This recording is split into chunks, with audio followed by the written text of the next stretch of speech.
Hey, what's going on? Benji Kaiser here today talking about internships. So if you're interested in getting an internship, you're wondering maybe how to get one, what the best internship would be for a graphic designer, and the best practices on how to get an internship that will best benefit your career, your resume, your portfolio, etc. I'm a graphic designer. I've been in the professional industry for over 3 years now. And before that, I got my bachelor's and my master's degree in graphic design. I did 3 separate internships. In one of my internships, I worked with an agency that consulted to companies like Salesforce, GE, and the Springfield Falcons hockey team. So these internships have been a huge benefit to me as far as building a resume, building experience. So let's jump into these tips right now. The first thing is you're there to gain experience. You're there to gain new skill sets, new perspective into the professional industry. You can only learn so much within design school. The reason being is technology is always evolving.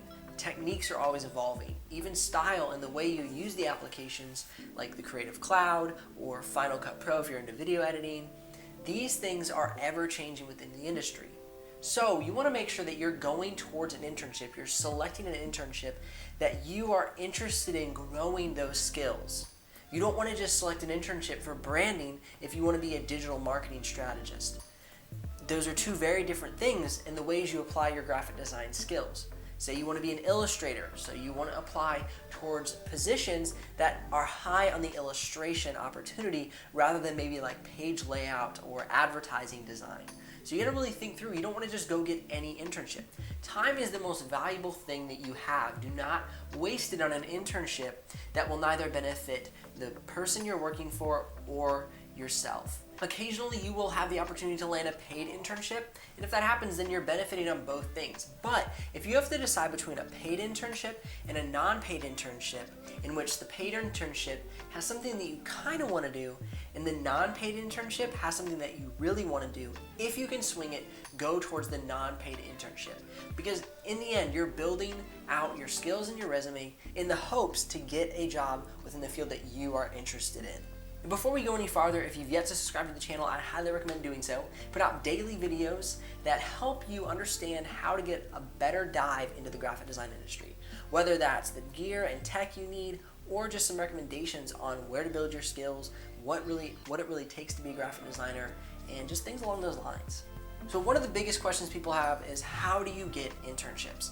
Well, the first way is direct connections. So I had 2 internships that I had direct connections to. One of them was a custom jewelry maker in which I did some web design for, did some layouts as far as promotional materials, advertisements. I even did a billboard for them that was featured for months in the town where this jewelry shop was located. The second one I did was for an apparel company, and they worked with companies like Hard Rock Cafe, Cabela's, as well as some work for Disney. So that one was super cool. These were both direct connections that I had. I knew somebody at the company, or I knew the custom jeweler, for example. So look at your close network. See who you already know. See who wants to help you move forward in your education, in your schooling. Who wants to trade experience, skills, and knowledge for your work and time. So that's one way. The second way is start to foster connections through social media. Think about LinkedIn, Twitter.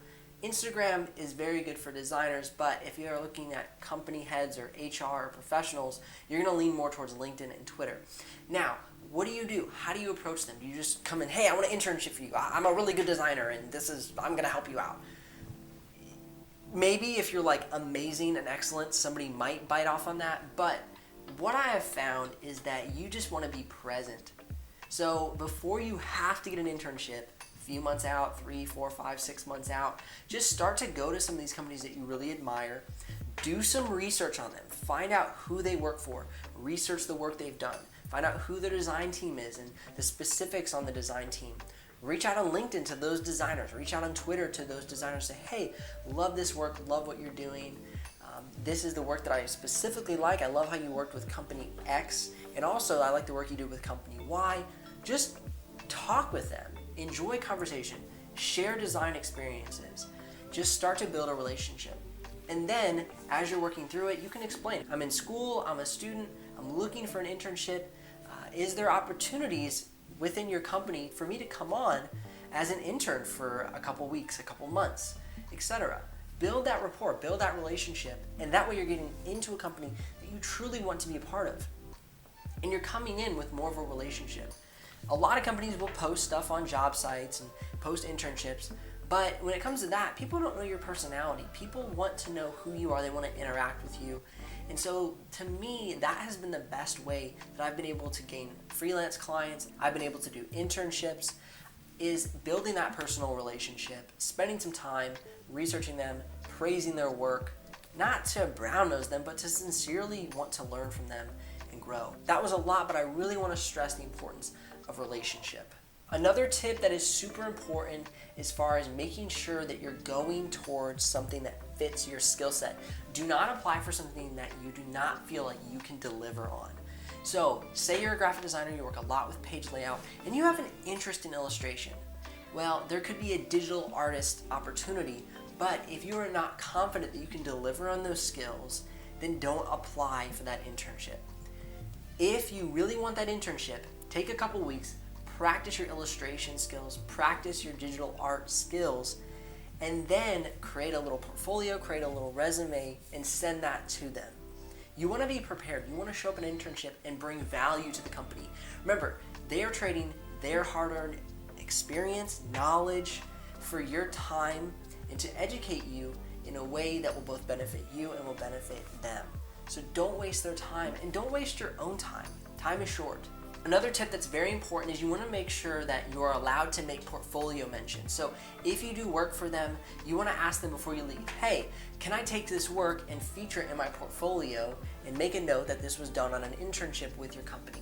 Sometimes that's not a problem. Other times, there very much is content restrictions according to the client they're working for that may not want you to feature the work in your portfolio. So either before or during the internship, ask about that.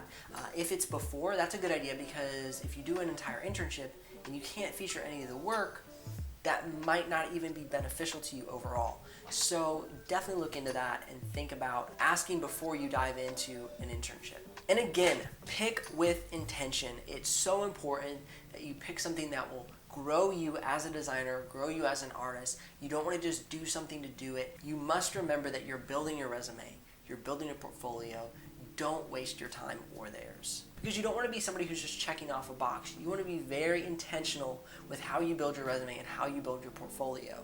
At my school that I attended, my bachelor's degree required me to do 2 separate internships. So technically, I had to check a box, but I had to get out of that mindset. I had to get in the mindset of how will this benefit me in the long run of the career I want to eventually step into once I graduate from college. You gotta remember that when you're at college, you're developing your basic skills. You're developing what you want to be as a designer. When you go to get internships, you're then testing the field. You're testing the actual graphic design work out in the professional world to see if it even interests you. So use this time to experiment on what type of work you want to do as a graphic designer. Do you want to be a layout designer? Do you want to be a digital media designer? Do you want to be an ad designer? Do you want to do branding? Use this time to practice that. My last tip is going to be your portfolio. So what should be in your portfolio when you are applying to these internships? They should be tailored to the specific employer or company that you're applying to. So if this company does a lot of ad work, then you want to work on your ad portfolio.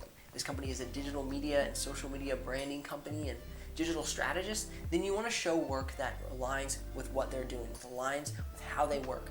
If this company is based on illustrations, based on digital art, and that's something that you're good at, something you're interested in, build out a portfolio of that nature. So I hope this has helped you. If you have any questions, if I've missed anything and you want to drop a comment and say, hey, this is also a tip, please do that. I want to bring as much value as I can to the community of graphic designers, and I want you to get value here at these videos. So I'm Benji Kaiser of BenjiKaiser.com, and I will see you here on the next episode.